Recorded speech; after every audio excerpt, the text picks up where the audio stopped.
It's Teal. I am coming to you with a few more tips that our family uses on how we avoid crowds at Disney. So I want to talk real quick about parades, okay? Everybody likes parades, right? But I have to say I'm not really a fan at Disney, and as far as I know, the only place right now that is currently doing a parade is the Magic Kingdom, but it gets crazy bottlenecked with the parade. So when those ropes go up for the parade, and if you haven't been to Disney World, you may not have experienced this, but there is a very specific course of action that happens before the parade starts, and it's almost like half the park gets sort of shut down or dissected, and the parade ropes go up, and it's almost like it draws people in, like, okay, the parade's about to start. Stand here and get your spot. And if that's your thing and you want to see the parade, and I do think it's worth seeing, but if you want to avoid the crowds, you might want to do something else. So if you want to see the parade, definitely stand there, stake out your spot, be there early so you can have a good spot. But if not, that's when you want to head to the rides and ride the rides, because the lines will be shorter during that time. Also, I would suggest figuring out what section of the park you want to be in to try and get a few things done during the parade, because if your plan involves going from one end of the park to the other during parade time, that can be kind of difficult.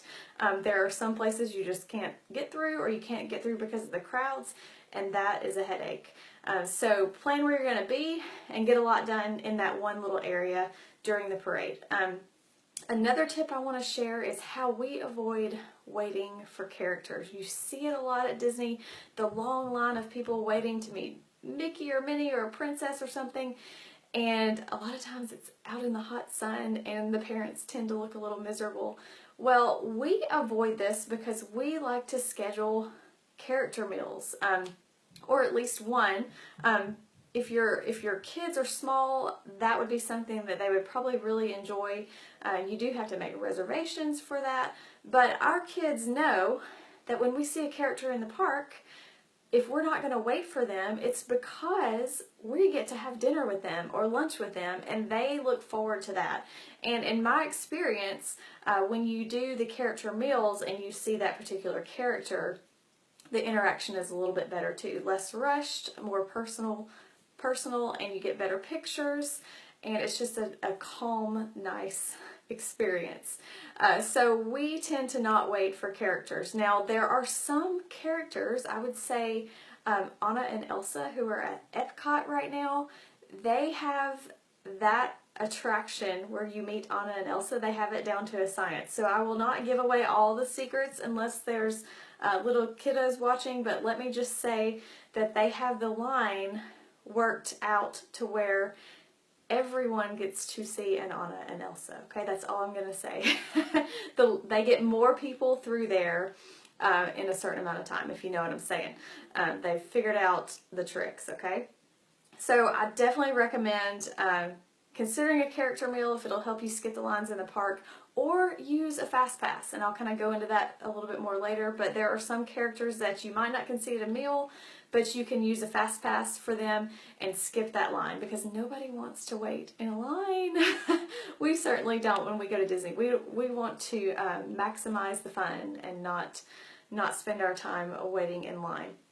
So the third thing I want to talk real quick about is something called the single rider line.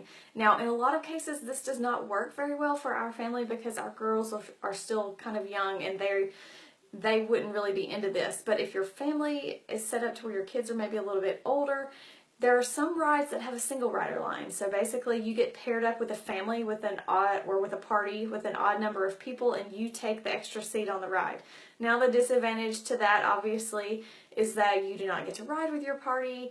You might not get the ride photos with your party, but you're going to wait in a shorter line. So that's one way to avoid the crowds, especially during a time that it's really, really crowded.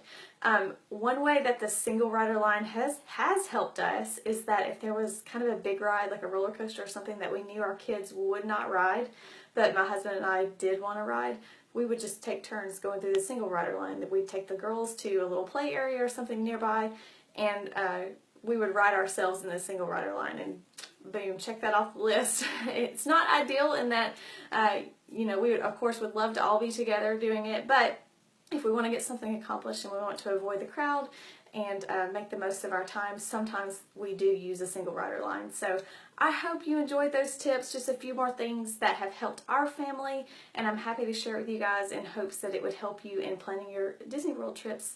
Thanks for watching.